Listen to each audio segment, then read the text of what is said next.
Lilypad. She's one of our ambassadors, and her tiny body has a tiny tummy and a tiny snack pouch. So the faster she eats the snacks, the shorter she'll be out, because then we will run out of food. But did you guys get a peek at her? Anyone know what she is? Adorable. Ah, good job. I'll take both answers, both adorable and prairie dog. So Lilypad here is a black-tailed prairie dog. I don't know if you guys know much about prairie dogs. They are related to squirrels. They're in the squirrel family. And Lily, plug your ears. They're kind of a potato chip of the grasslands, meaning they make a good snack to everything out there. All the predators, birds of prey, hawks, eagles, owls, snakes, ferrets, coyotes, badgers, you name it, wants to eat a prairie dog. Do you guys think she wants to be eaten? No, definitely not. So they have a couple adaptations or things about them that helps keep them safe. One is what you guys were seeing right at the beginning. She's a little aware, a little nervous, a little flighty. She gets to run back and hide anytime she needs to. It's a little unique to have what we call a prey species as an ambassador out in the open. That's really scary. That's when they are the most vulnerable, which is why she's on this super adorable tiny little leash and harness. That is for her safety. If she does run off the table, down a hole, up a tree because she gets scared, we can recover her safely. But she is trained, if she gets nervous, she can go back in her carrier nice and warm and dry, full of her favorite things like hay and safety. So if she's nervous, she has that option. But Lily is an ambassador because she is so confident for being a prey species. So you guys can see she trusts her trainer Jenny here. She is able to come out, explore, eat snacks, do all the things. You guys see her holding that piece of food?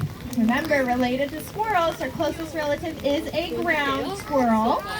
And these guys, like their name suggests, prairie dog, live in the prairies or the grasslands, kind of east of the Rocky Mountains. They got their name prairie dog because the old western cowboys saw them in the prairie and heard them bark like dogs. Again, they are not related to dogs, but they do have quite a fun social dynamic. She lives on habitat in our desert area with her sisters. We have 5 girls total. And every time she returns back, they always run up and greet her. They do something called a prairie dog kiss, where they'll touch their noses and mouths together and kind of exchange information. They also do something called a jump yip, where they jump up, arch their back, and go, Yahoo! No. I was hoping she did. And they, every time we put her back onto habitat with her sisters, they always do it. It's a lot of fun.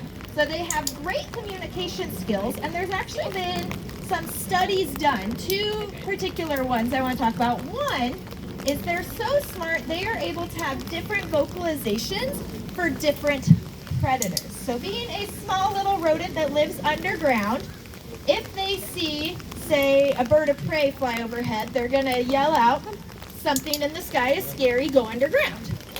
Now, if there was a ferret or a badger or a snake digging into one of their holes, do you guys think they should all dive underground?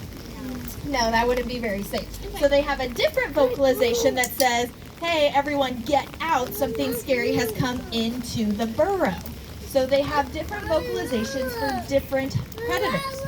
Now, the other study isn't actually on prairie dogs. It's on a bird, and I can never remember the type of bird. I should have looked it up before I came out here.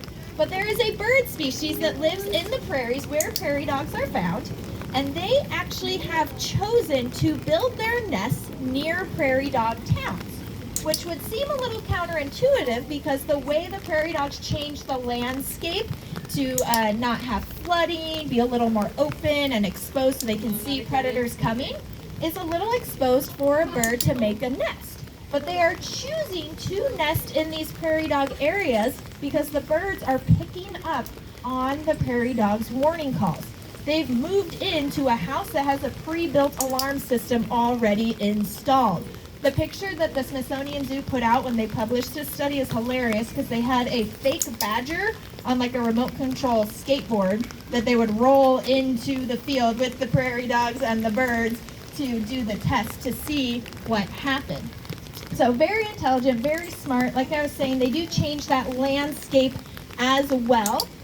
Even in the rain, these guys build their tunnels in such a way that the water flows away from the entrances and not towards to prevent flooding.